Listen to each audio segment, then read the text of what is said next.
Welcome back to our channel friends. मैं आप सबका अपने चैनल स्टॉक्स फॉर लाइफ पे बहुत स्वागत करता हूँ। दोस्तों टीएफएल फैमिली मेंबर्स बहुत लोग बोल रहे थे कि स्विंग ट्रेड के ऊपर सर कुछ कमेंट्री दे, बिकॉज मार्केट में स्विंग से ही पैसा बनाना बहुत ही इंपॉर्टेंट हो जाता है। तो जैसे मैंने आपको साफ साफ बताया, लॉन्ग टर्म पोर्टफोलियो में कोई छेड़छाड़ ना करे, जो भी है आपके पास लॉन्ग टर्म होल्डिंग करे। बट येस, अगर आपको मौका मिलता है स्विंग करने का तो ऑफकोर्स बहुत बेनिफिट हो सकता है। तो बहुत लोग का स्विंग ट्रेड का सीधा जो फॉर्मूला है वो नहीं समझ में आता, लेकिन येस मैं कैसे स्विंग ट्रेड करता हूँ गैस, इधर पे कौन कौन सी कंपनी में अभी के टाइम में अच्छी खासी स्विंग ट्रेड हो सकती है जो आने वाले 3-6 महीना में फिर से लाइफ टाइम हाई लगाने की उम्मीद रखते हैं। तो यहाँ पे कैसे वीडियो है ये बहुत ही इंपॉर्टेंट होने वाली है। तो आप चाहे तो कैसे इस वीडियो के रेफरेंस से स्विंग भी एक कंपनी में ले सकते हैं और लॉन्ग टर्म भी कैसे इस कंपनी में आराम से बेझिझक निवेश करने का प्लान कर सकते हैं। बिकॉज पिछले कुछ समय से कैसे इसमें हमें 30-35% के आसपास करेक्शन देखने को मिल चुका है, एक साल लो पे भी चल रहे हैं। फटाफट दोस्तों मेरी जो स्टाइल है मैं आपको अनबायस्ड होकर जरूर डिस्कस करूंगा। चैनल फर्स्ट टाइम होंगे सब्सक्राइब कर सकते हैं इस तरह क्वालिटी कंटेंट को सबसे पहले एक्सेस करने के लिए। Now without delaying any for time let's begin. एस्टल बस एक उदाहरण के रूप में आप इसको समझिएगा। मैंने क्या बताया गया, इसकी स्विंग ट्रेड बहुत तो करने का मन तो करता है बट बहुत लोग कर नहीं पाते हैं और बहुत छोटा मुनाफा करके निकल जाते हैं। बट ये स्विंग ट्रेड में कैसे अगर आप कन्विक्टेड है, कन्विंस्ड है और आने वाले कल में कैसे उस स्टॉक को लेकर बुलिश है, आप पैसे कमा लेंगे। तो जैसे एस्टल की बात कीजिए, आज इसने कैसे फ्रेश अपना लाइफ टाइम हाई लगाया।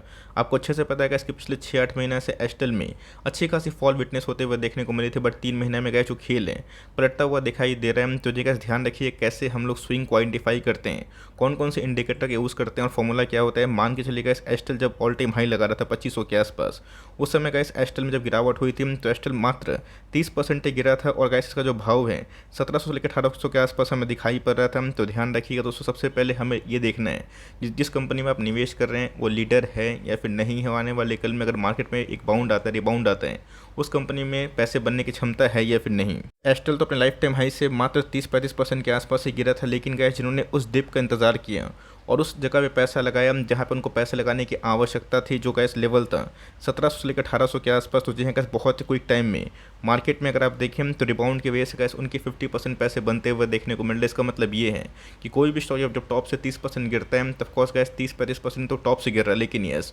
वो जब गैस उस भाई पर ट्रेड करता है और फिर से लाइफ टाइम हाई लगाता है तो उससे ज़्यादा पैसे बनने की क्षमता हमें दिखाई पड़ती है। तो यही को दोस्तों हमें 8 टू दिखाई पड़ता है, रिस्क टू रिवॉर्ड। तो जिसमें गैस ये फॉर्मूला देखने में जितना आसान लगता है उतना आसान नहीं होता है, बिकॉज मार्केट में गैस बीच बीच में पेशेंस की ट्रेमेंडस टेस्ट हमें देखने को मिलती है। अभी क्या होगा, लगेगा कि आपको ब्रेकआउट हो जाएगा, फिर से स्टॉक गिर जाएगा और उसके जब बॉटम फॉर्मेशन होता है तो बहुत लोग गैस उधर पे कन्विंस नहीं होते हैं और स्टॉक को छोड़ देते हैं। बट हमें गैस फिबोनाची पैटर्न को फॉलो करना है और इंडस्ट्री के कौन कौन से किंग प्लेयर है उसको दिखना है। तो ऑफकोर्स अगर आप ये छोटा फॉर्मूला लगाएं तो मार्केट में गैस आप बीच बीच में अच्छा खासा स्विंग ट्रेड भी कर सकते हो। तो वैसे ही एक चार्ट पैटर्न इधर फॉर्म होता हुआ देखने को मिल रहा है। एक स्टॉक की बात की जाए 2700 2800 का स्टॉक दिखाई पड़ता था, बट मार्केट में वीकनेस की वजह से इसमें गैस अच्छी खासी फॉल विटनेस होते हुए देखने को मिल रही है और 2000 के नीचे ये ट्रेड कर रहे हैं। तो गैस आने वाले कल में अगर इसमें 100-200-300 पॉइंट के फॉल आसपास फॉल होती है तो ऑफकोर्स गैस ये कंपनी उधर पर आपको मार्जिन ऑफ सेफ्टी लेवल देती है। तो गैस ध्यान रखिएगा अभी भी कंपनी एमओएस के लेवल पर नहीं है, बट येस यहाँ पे कैसे आप चाहें तो स्टैगर्ड वेव बाइंग स्टार्ट कर सकते हैं। नहीं कैसी कंपनी डिस्काउंट प्राइस में अवेलेबल है तो एकदम भरपूर माल उठा लेना नहीं दोस्तों।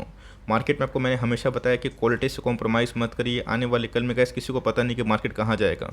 हो सकता है कि बहुत बड़ा ब्रेकआउट शॉर्ट टर्म में दे दे, लॉन्ग टर्म में तो गैस ब्रेकआउट होने ही वाला है, बट शॉर्ट टर्म में अगर ब्रेकडाउन हो जाता है तो आप क्या करेंगे, तो वहाँ पे गैस आपकी जो कठिनाई है वो काफ़ी बढ़ जाती है अगर आप दगे हुए स्टॉक में निवेश करते हैं। बट ये जिस कंपनी के नंबर सही है और जिस कंपनी के नंबर्स इस क्वार्टर में ख़राब आए हैं बिकॉज ऑफ हाई एक्सपेंसेस, तो उन सब कंपनी में भरोसा कर सकते हैं। तो एक साल की बात की जाएगा ऐसी कोई बहुत बड़ा परफॉर्मेंस नहीं है।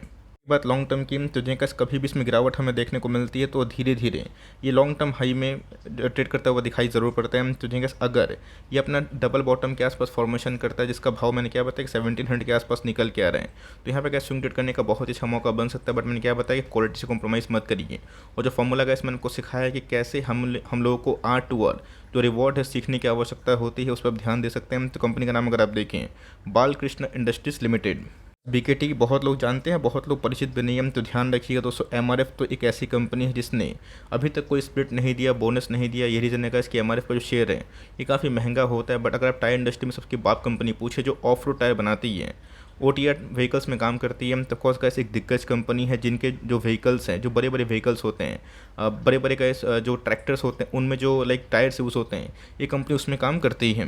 चल एग्रीकल्चर फील्ड की बात की जाए, ये कंपनी का बहुत रिनाउंड है। तो ऑफकोर्स कंपनी के बारे में हमने देखा, स्विंग ट्रेड लेने का फैसला भी किया, लेकिन अब कंपनी के बैलेंस शीट पे ध्यान देना बहुत ही इंपॉर्टेंट है, बिकॉज बैलेंस शीट सही रहेगा तो हम लोग को टाइमली का कॉन्फिडेंस मिलता रहेगा।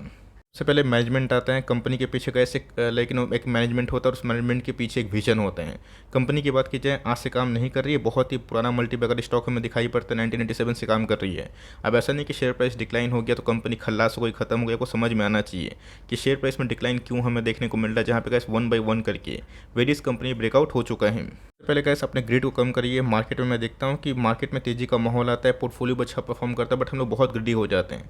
40 स्टॉक रखे हैं तो हम लोग उम्मीद करते हैं कि एक ही बार 40 स्टॉक भागे, ऐसा कभी होने वाला नहीं है। अगर आप सोचते हैं लाइफ का बिगेस्ट मिस्टेक कर रहे हैं। निफ्टी 50 की बात की जाए, ऐसे बहुत सारे स्टॉक्स अभी भी कैसे निफ्टी 50 में है जो मैसिव डिस्काउंट में अवेलेबल है। तो क्या निफ्टी ऑल टाइम हाई जाएगा तो सारे स्टॉक्स भागेंगे। एक समय कैसे भारतीय एयरटेल ITC नहीं चल रहे थे और निफ्टी ऑल टाइम हाई पे था, आज गैस वो सब कंपनी चल रहे हैं। निफ्टी की बात की जो कॉन्सोलिडेशन फेज में, ऑफकोर्स ये हमें समझ में आना चाहिए कि विनर्स और लूजर्स में कैसे हम लोग को डिफरेंशिएट करना है, और उधर पे हमें ये देखना है कि अगर हमारा जो विनर्स अगर वो भागता है तो कितना रिवॉर्ड मिल सकता है। तो कंपनी का कोई छोटी मोटी नहीं है।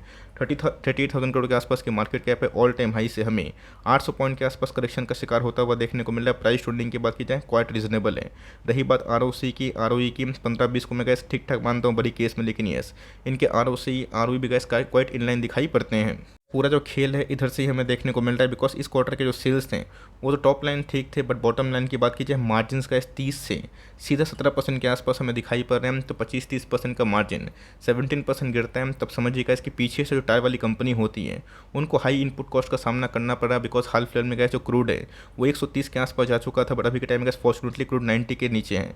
तो यस 1-2 क्वार्टर का समय अगर आप देख सकते हैं तो जी गैस यहाँ पे एक भरपूर स्विंग का भी माहौल बन सकता है। लॉन्ग टर्म में भी गैस इसी कंपनी को आप होल्ड एंड कंटिन्यू कर सकते हो। कंपनी के ईयरली सेल्स की तो हमें बहुत ही क्वाइट गुड देखने को मिलते हैं। ऑफ कोर्स 1-2 क्वार्टर गैस अगर बैड होता है, रिलैक्सो के फेवर में भी कंपनी अभी नहीं चल रही है, तो ऐसा थोड़ी ना गैस की कंपनी नहीं चलेगी, बर्बाद हो गई। एक आध क्वार्टर गैस मार्जिन खराब है, फिर से मार्जिन ठीक होंगे, फिर से कंपनी लाइफ टाइम हाई लगा देगी। हम जिनके सेल्स की बात की जाए हर साल बढ़ते हुए देखने को मिल रहे हैं, तो ऑफकोर्स कंपनी में दम है, कंपनी के बैकग्राउंड आपको समझ में आ चुका है, कंपनी राउंड है। आपको ये भरोसा है कि कंपनी को आज मैं खरीदूंगा तो लॉन्ग टर्म में ये आपको मुनाफा ही देगी। तो ऑफकोर्स गैस उधर पर जो स्विंग ट्रेड होता है ये काफ़ी मोटा मुनाफा का घंटी हो सकता है।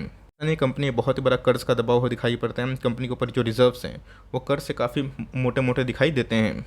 प्रोमोटर होल्डिंग की तो 58% के आसपास जो स्टेक है, प्रोमोटर इसको ओन करते हैं। 14% के आसपास जो स्टेक है FIS लेके बैठे हैं। DS की होल्डिंग की बात की जाए थोड़ी सी ट्रिम होते हुए देखने को मिल रही है। पब्लिक होल्डिंग की बात की जाए पिछले कुछ समय से बढ़ी ज़रूर है, तो ऑफकोर्स एक आध क्वार्टर का कॉन्सोलेशन फेज में कंपनी जाती है तो फिर से पब्लिक एंट्री शायद से थोड़ी सी कम हो जाएगी, तो उधर पे गैस जो एकोमुलेशन है वो और भी कंटिन्यू हो सकता है। बॉटम तो किसी को पता नहीं होता है, ना बॉटम में खरीद पाएंगे ना टॉप में बेच पाएंगे। एक एजम्पशन होता है, कि स्टडी होती है कि अगर ये लेवल टूटता है तो हम क्या करेंगे, अगर ये नहीं होता है तो हम क्या करेंगे। तो हमें कैसे स्टैगर्ड बाइंग करनी है।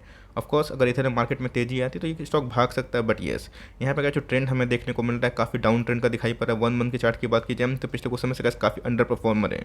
हाल फिलहाल में गैस जून के महीना की बात की जाए या फिर उसके पहले मंथ की बात की जाए, इस कंपनी में गैस हमें 1700 के आसपास एक लेवल्स देखने को मिले थे। तो गैस 300 पॉइंट के ही आसपास जो रिस्क है यही मुझे दिखाई पड़ता है। बट येस अगर आप इसको 150 पॉइंट के आसपास हेज कर लें, 150 पॉइंट के डाउन साइड में निवेश करें, CMP से थोड़ा थोड़ा बाइंग करें और एलोकेशन ठीक दे 5% के आसपास, 7% के आसपास, तो यहाँ पे गैस पैसा कमाने का मौका बन सकता है। तो ऑलरेडी गैस मैं इसको लेकर एक बार कवरेज दे चुका हूँ, बट कंपनी अभी के टाइम बहुत रीजनेबल प्राइस में ट्रेड कर रही है। तो गैस जो मैंने फॉर्मूला सिखाया कि कोई स्टॉक अपने ऑल टाइम हाई से 30% ही गिर रहा है, लेकिन अगर आप उस बाई ऑन डिप्स को फॉर्मूला को यूज़ करें और इंटरडे जैसे ही वो लोअर साइड में गया वैसे ही आप खरीदते हैं, तो यस 3 महीना के बाद 6 महीने के बाद 40% 50% के आसपास इजाफा देखने को मिलता है। तो बॉटम कहाँ बनेगा ये मुझे नहीं पता, लेकिन यस अगर आप इसमें स्टैगर्ड बाइंग करते हैं और लॉन्ग टर्म इन्वेस्टमेंट के तौर पे भी इस कंपनी को देखते हैं कि उसमें ही फिट बैठती है, और शॉर्ट टर्म में गैस अगर आप निवेश करते हैं तो मेक श्योर गैस आपका जो स्टॉप लॉस होना चाहिए 1650 के आसपास होना चाहिए। उनके लिए हम जिनको स्टॉप लॉस ले काम करना है, बट जिनको स्टॉप लॉस नहीं लेना है वो धीरे धीरे बाय ऑन डिप्स कर सकते हैं। शॉर्ट टर्म में गैस समझ में नहीं आएगा, बट लॉन्ग टर्म में जैसे company all time high hit करेगी वैसे मुनाफा का जो मीटर है वो काफ़ी कंटिन्यू हो जाएगा।